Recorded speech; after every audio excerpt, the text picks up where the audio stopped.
Assalamualaikum warahmatullahi wabarakatuh. Halo anak-anak hebat dan solih-solihah kelas 6, kelas Kiai Haji A.R. Fahrudin. Hari ini Buni akan memberikan materi IPS tema 1 subtema 3 tentang kerjasama negara-negara di Asia Tenggara. Kerjasama negara-negara di Asia Tenggara yang pertama itu kerjasama ekonomi.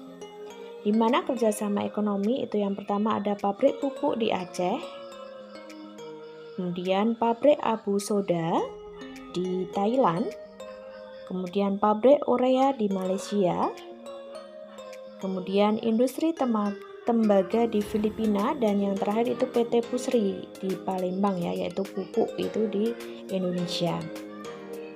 Nah, kemudian yang kedua itu kerjasama sosial budaya, di mana kerjasama sosial budaya ini meliputi berbagai bidang ya, seperti bidang pendidikan, pembangunan, dan kesejahteraan sosial, kemudian kesehatan, ketenagakerjaan, penerangan, dan kebudayaan, pembangunan pedesaan, dan pengentasan kemiskinan. Selain itu ada juga di bidang ilmu pengetahuan dan teknologi, lingkungan hidup, penanggulangan bencana alam, pemuda, wanita, dan yayasan ASEAN. Kemudian berikutnya adalah kerjasama di bidang politik dan keamanan ya. Itu ada beberapa perjanjian. Yang pertama itu perjanjian mengenai kawasan damai, bebas, dan netral atau ZOPFAN ya, Zone of Peace, Freedom, and Neutrality, atau dikenal dengan Deklarasi Kuala Lumpur pada tanggal 27 November 1971 ya. Di mana perjanjian ZOPFAN ini berisikan atau mempunyai tujuan yaitu menjadikan kawasan Asia Tenggara sebagai kawasan yang damai, bebas, dan netral ya. Kemudian perjanjian yang kedua itu ada perjanjian persahabatan dan kerjasama di Asia Tenggara ya. Ini pada tanggal 24 Februari 1976 di Bali. Kemudian berikutnya ada perjanjian kawasan bebas senjata nuklir pada tanggal 15 Desember 1997 di Bangkok, di mana perjanjian ini melarang masing-masing negara anggota ASEAN untuk mengembangkan, memproduksi, atau memiliki senjata nuklir ya. Bahkan juga melarang menjadi tempat persinggahan senjata nuklir dan melakukan uji coba nuklir, jadi bebas senjata nuklir ya. Kemudian berikutnya adalah Komunitas Keamanan ASEAN pada tanggal 7 Oktober 2003 di Bali.